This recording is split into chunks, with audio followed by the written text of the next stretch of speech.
Have you ever welded paper together, velcroed steel to steel, riveted string to other pieces of string, or stapled slime? You can't force materials to work the way that you want them to work.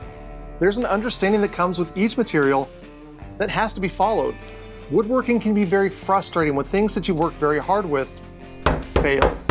It can make you want to give up and feel defeated, but if you learn a few lessons early on, you can avoid those heartaches. A lot of the tips I'll be sharing with you today are from R. Bruce Hoadley's Understanding Wood, which is an excellent book.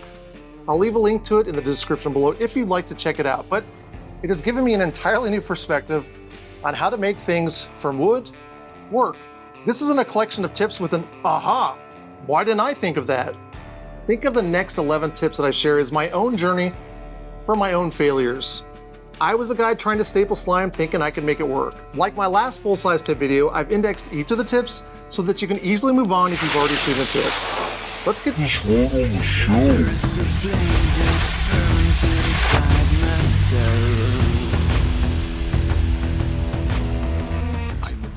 A successful glue-up hinges on two very important factors: the orientation of the grains and the amount of surface area that can be glued. Right now, we'll focus on the orientation of the grains. There are 4 different ways wood stock surfaces can be glued together. Long grain to long grain with the grains parallel to each other is by far the safest and strongest method. With contraction and expansion, both boards will move together. The next best method is where the grains run perpendicular to each other. Understand that there will be a lot of stress as each moves, so adding reinforcements is a good idea. The third method is end grain to long grain. This is a poor joint, as the wood fibers in the end grain act like straws and drink up the glue you add. If you have to use this method, add glue to the end grain and give it some time to dry before adding more glue and attaching it. The last method is by far the weakest, as you're gluing end grain to end grain. This method should be avoided at all costs, as you're looking at failure that will eventually happen. Imagine trying to glue straw end to straw end together. This is absolutely the most abysmal surface gluing method. Back in number 51, we talked about a successful glue up in terms of grain orientation when it comes to surface gluing. Now let's talk about a second important consideration when it's time to create a glue joint. Just as grain orientation matters, the surface area that we add glue to is pivotal in getting a rock-solid joint. I'll take a piece of string and run it along a butt joint. If we measure it, it comes out to 4 inches. Now we'll take the same string and we'll run it between the teeth of a 4-inch box joint. We'll black out the parts that aren't in contact with both pieces of wood. Measuring each non-blackened area on the string gives us 5 3/8 total inches of glue surface. This is 1 3/8 more glue surface compared to the butt joint. This shows us that with the same stock width, we are getting a much larger surface area that can be glued when we use box joints over a butt joint. Before it's time to grab the wood glue and clamps to put a couple boards together, there are 2 fundamental things to understand when working with wood. First, wood is hygroscopic, which just means that due to water moisture in the air, the wood either absorbs or releases that moisture. This means wood always moves and never stops moving. Second, any attempt to stop wood from moving will do nothing but cause problems. Guaranteed. Back in 51 and 60, we talked about successful glue joints due to grain orientation and surface area. I've had a few comments that pointed to these being wrong due to a video they found on YouTube. It's important to understand that glue joints don't just need to be strong when the clamps are taken off, but down the road as the active moisture is absorbed and released. Ignoring these rules and not finding ways to work with the wood you're using will end every time in failure. Remember, it's not nice to fool with Mother Nature. Bark on the outside of sapwood, when left on, has a very primitive, organic, natural look. But while this look may seem simple to achieve, just slice a branch into segments. It oftentimes has a bitter end result. The bark falls off and leaves the sapwood edge showing. There's a way that will give you a slight advantage to keeping that bark on. First, it's important to understand that between the bark and the sapwood, there's a very thin membrane called the cambium layer. During the growing season, these walls are watery and fragile, as sugar is carried by sap to the cambium layer to create new growth rings. This means that bark becomes easily removable due to that fragile layer. During the dormant months, on the other hand, the walls thicken as growth pauses. Water recedes at this point, and the bark is much more firmly connected. This is the time to cut the tree or tree branch down that you intend on keeping that bark edge. The process goes like this. A pair of holes are drilled, a dowel is inserted, and very similar to a nail, hammered into place. As simple as the process is, there is a very important consideration that needs to be made when creating the dowels. Due to the impact force needed to insert these rods, the grain fibers of a dowel should be as straight from the top to the bottom as they can be. If not, a dowel may break before it is able to be put in place. If you're making your own dowels, you'll want to find the straightest stock you can find. Once you've found the straightest piece that's the thickness of the diameter of the hole, grab a chisel and split an edge off. The split will follow the grain of the stock. Now sand the edge of the split stock so that it aligns with the grain and cut the wood into thicknesses that represents the whole diameter. This will ensure that the force you put into hammering the dowel will travel down the full length of the fibers, which will prevent the dreaded break-off.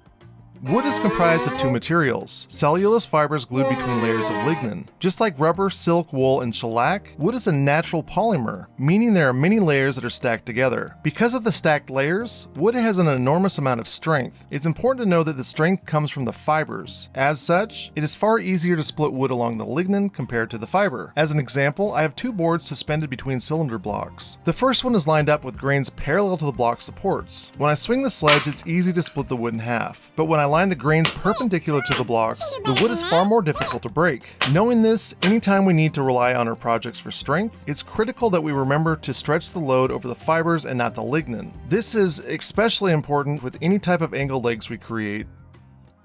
As we've talked about at great length in past bite sizes, wood never stops moving. Another important thing we need to understand when working with wood is location, location, location. Relative humidity or the amount of moisture in the air can be problematic for the freshly bought wood that you just bought from the lumber store. This means that the wood you grabbed in the icy air-conditioned store and brought home to your hot shop is, more than likely, trying to adjust to its new home. Cutting or planing the stock at this point will do nothing but give you problems. The board that you planed down and dimensioned at the beginning of the week might be a twisted mess by the end of the week. To avoid this problem, allow any wood that has changed location, even if it's a separate building from your work area, to shop dry. This process will allow the wood to adjust its moisture and temperature to its new environment. Failing to give your new purchase a week or two to adjust will create more work and more misery in the long run. That's why it's extremely important to make sure that all stock is purchased and shop dried before starting the project. If you're looking for pattern uniformity in your lumber purchase, you need to set your eyes upon Riftsaw lumber. Riftsaw is characterized as lumber where the growth ring angles are between 30 and 60 degrees. If we look at the face of a piece of Riftsaw lumber, you'll see growth ring patterns. The lines are uniform and tell a story of the different seasons the tree went through in its development. The best way to identify this wood in a lumber store is to look at the end grain. Since oftentimes wood is stacked on its face, it's easy to get a quick assessment of the way a board is cut by the end grain. While Riftsaw lumber is characterized by the 30 and 60-degree angles, who has a protractor on hand at the store? A more easier way to think of it is that the end grain looks like diagonals. Besides looking uniform on all four sides, another great feature of Riftsaw lumber is the stability of it. You'll get less cupping and 50% less movement compared to standard open grain boards. If you're interested in how it's cut, as well as all the other milling cuts in a tree,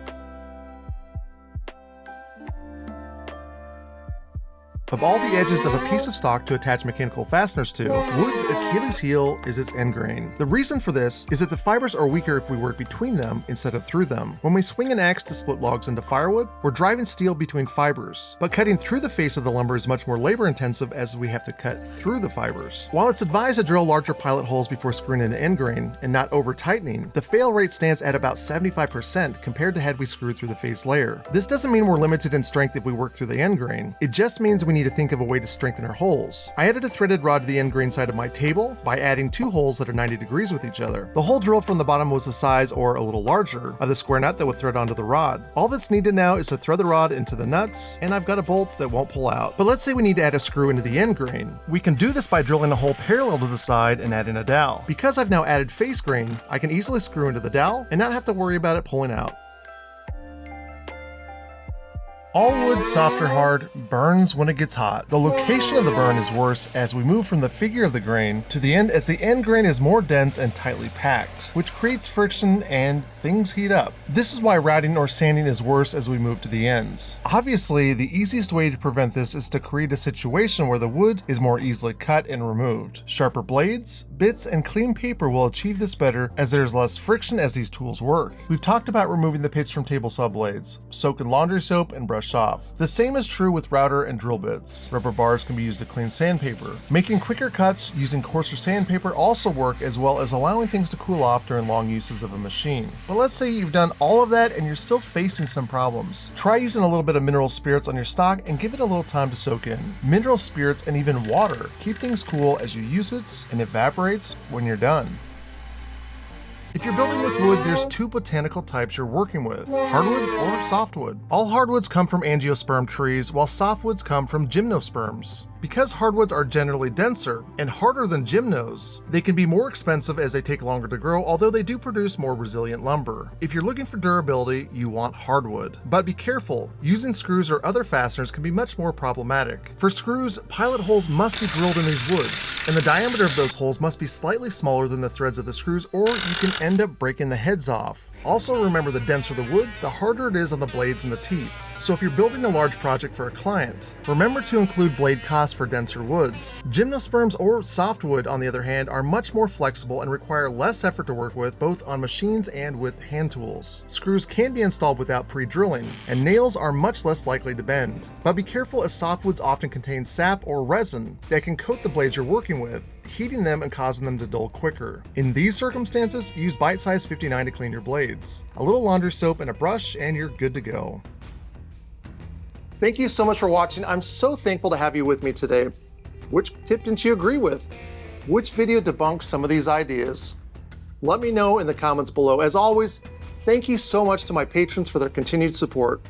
If you'd like to join the team and help keep this channel going, check out the Patreon page in the description. Thank you, Michelle B., Keith Kearns, William L. McNally, Jerry Adams, Zach Finch, Rich Lightfoot, Tutor the Barbarian, Mike Laurinidis, Les N., Gary G., Aubrey G., and Nukebird. Hit the thumbs up, subscribe, and ring that bell. And I thank you so much for being a part of my shop. Please leave a comment below, come find me on Instagram at Make Things with Rob, and remember to keep making things.